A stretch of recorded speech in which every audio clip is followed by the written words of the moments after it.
She spent 12 years telling our son I wasn't his real father. 12 years of poison. 12 years of watching my own child look at me like I was a stranger. The judge believed her. The court believed her. Everyone believed her. But then the DNA test came back, and she regretted everything. This is the story of how I lost my son, how I fought for 12 years to get him back, and how the truth finally set us both free. Welcome to Dad's Powerful Revenge. If you've ever been doubted, betrayed, or counted out, this one's for you. Hit that like button, subscribe, and drop a comment below. Trust me, you're going to want to stay for this one. My name is Daniel Mercer.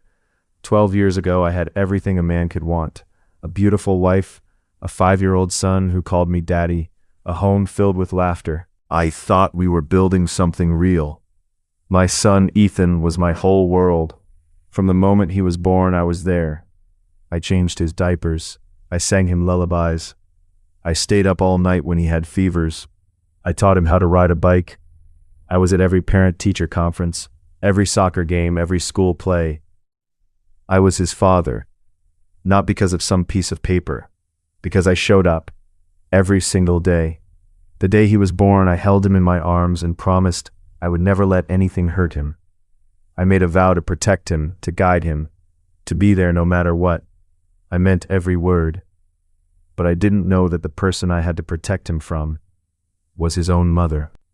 It started with little things, small signs I ignored because I loved her.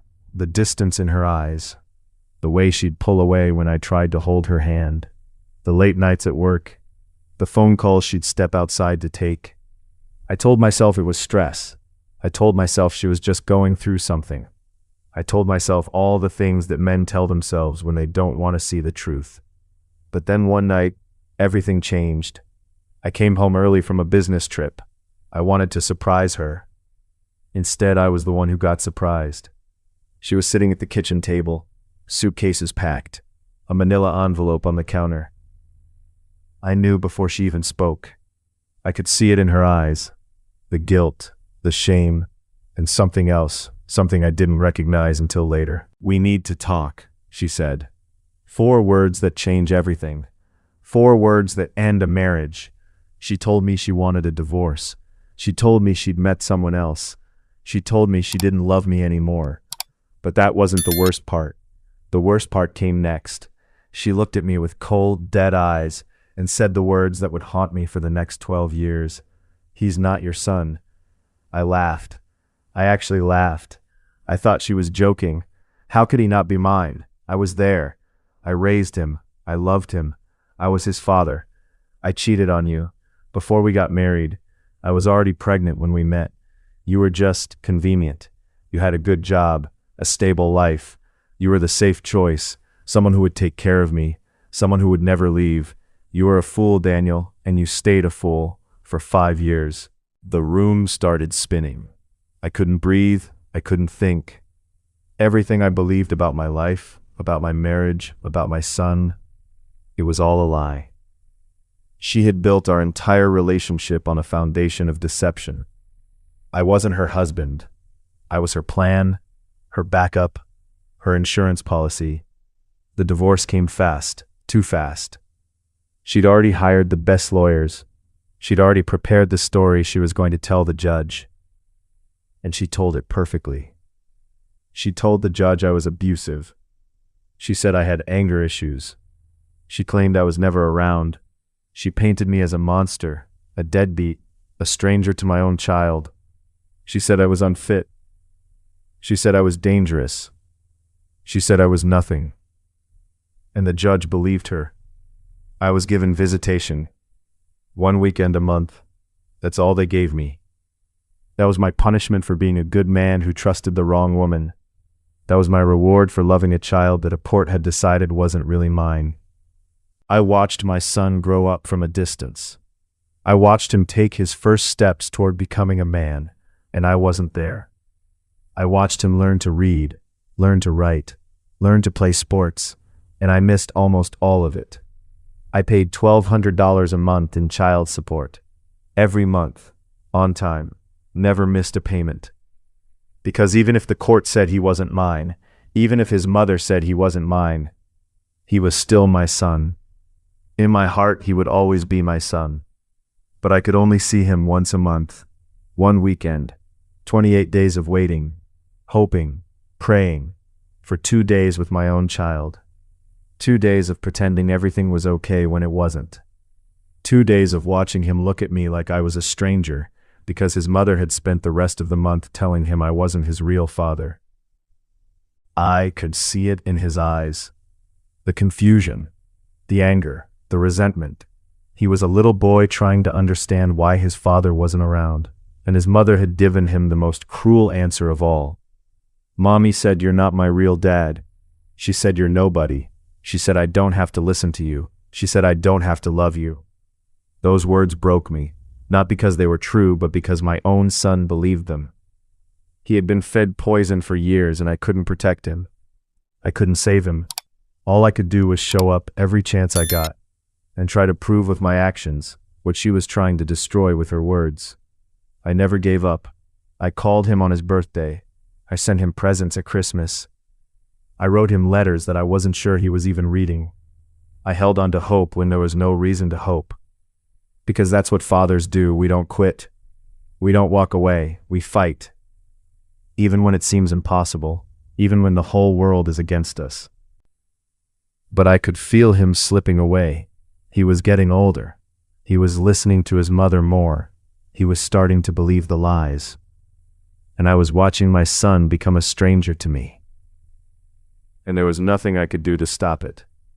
That's the thing about lies. If you tell them enough times, they start to sound like the truth. And when you tell them to a child, to a young boy who doesn't understand the world yet, the damage can last forever. But then something happened. Something I never expected. Something that would change everything. Ethan was 12 years old. He was old enough to start asking questions. Old enough to wonder why his real dad was never around, why his mother's stories didn't quite add up. Old enough to start doubting everything he'd been told. He had questions. Questions his mother couldn't answer. Questions that made her uncomfortable. Questions that made her angry. He started noticing things. The way she'd change the subject. The way she'd get defensive. The way she'd say, "Trust me," over and over again.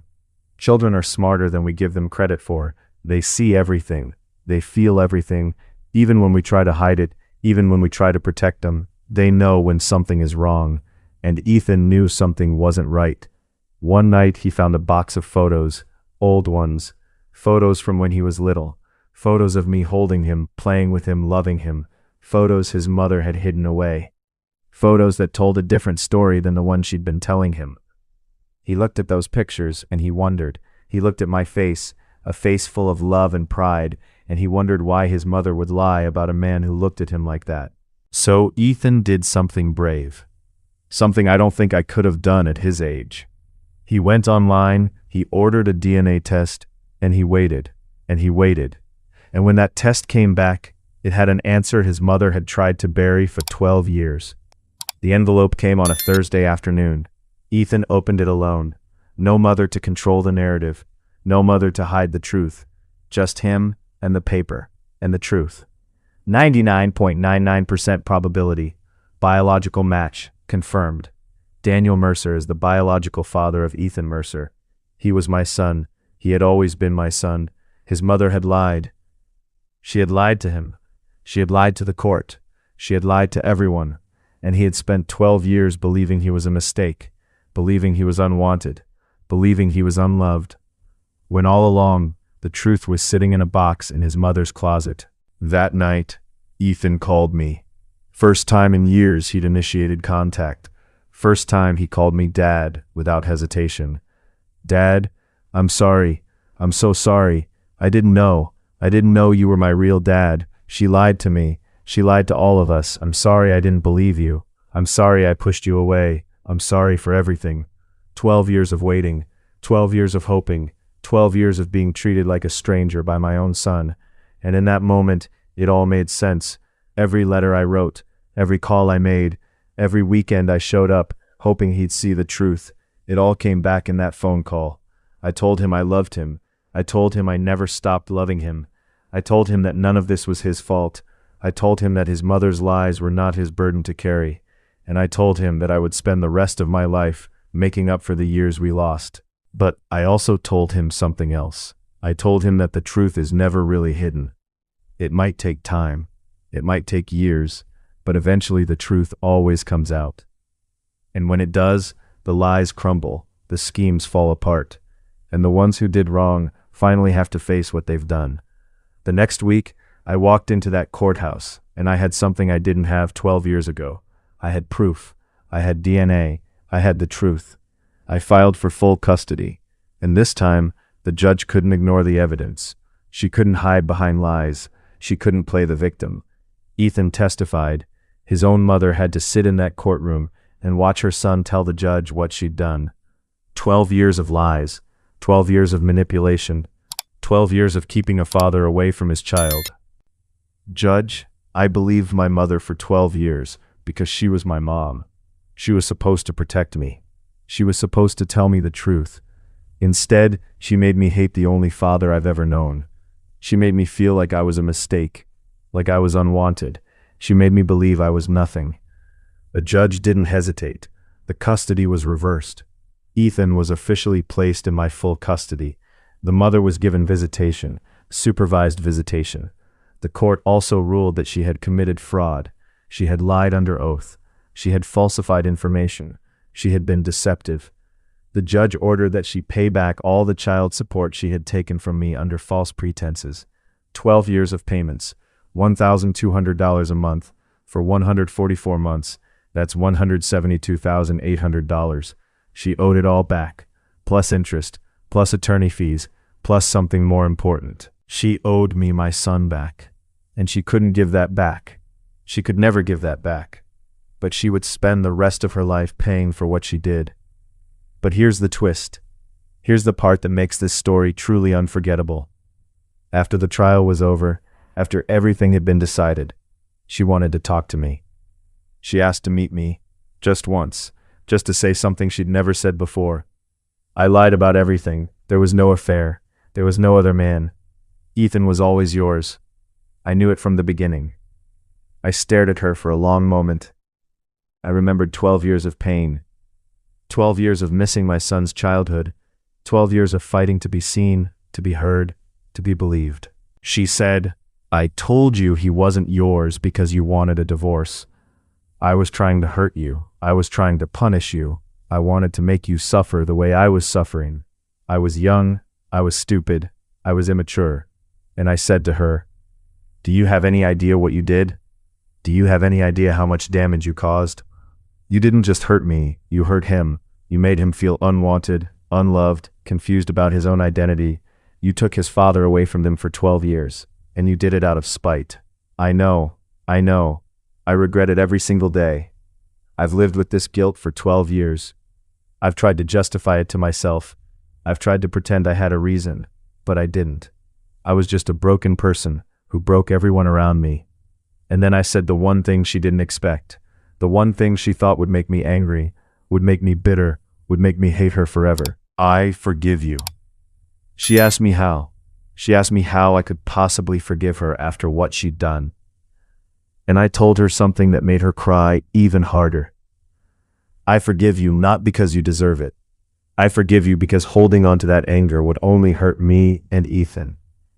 I forgive you because I refuse to let you have that power over me anymore. You've taken enough. You're not taking anything else.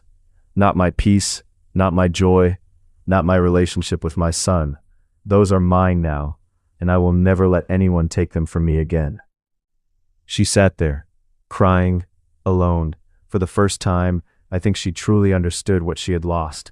Not just her husband, not just her son, but her own humanity. That was 2 years ago. Today, Ethan and I are closer than we've ever been. He's 15 now. He's smart, he's kind, and he's learning to trust again. We go to counseling together. We talk about everything. The good, the bad, the ugly. We don't hide from the past. We own it, and we use it to build something stronger. It's not always easy. There are still scars. There are still moments when the old wounds open up, but we don't run from them anymore. We face them together. Ethan told me something recently that I'll never forget.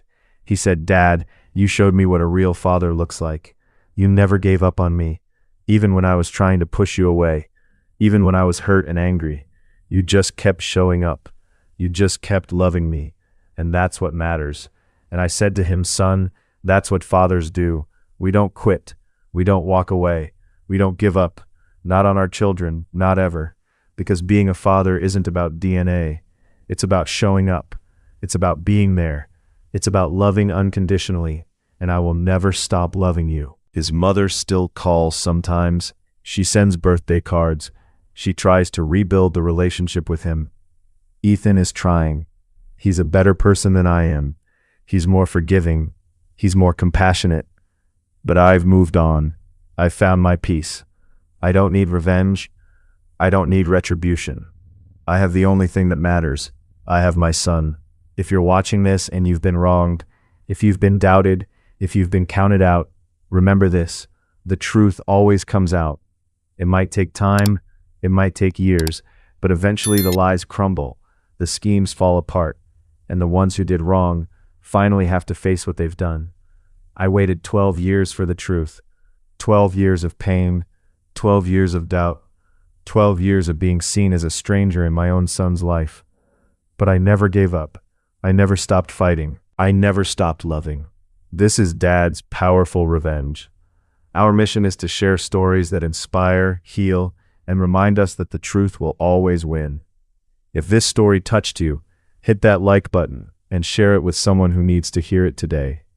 Subscribe to Dad's Powerful Revenge for more stories of truth, justice, and redemption. And remember, no matter how long it takes, no matter how hard it gets, never stop fighting for what matters.